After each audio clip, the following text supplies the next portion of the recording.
यस्तो भइरहेछ। हाम्रो नेपालमा यस्तो भइरहेछ कि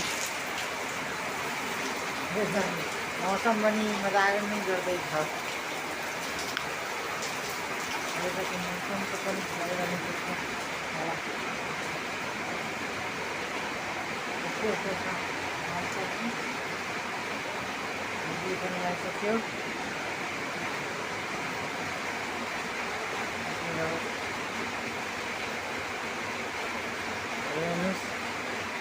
कति मजाको बारिश भइरहेछ। एकदम जोरदार बारिश छ।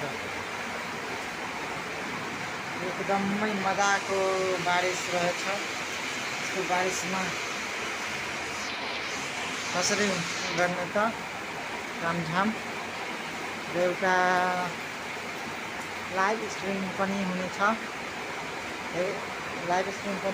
सिटी न्युज नेपालमा बारिशकै लाइभ स्ट्रिम हुनेछ र यस्तो यो लाइभ स्ट्रिमिङको लागि सिटी न्युज नेपालमा जानुहोला।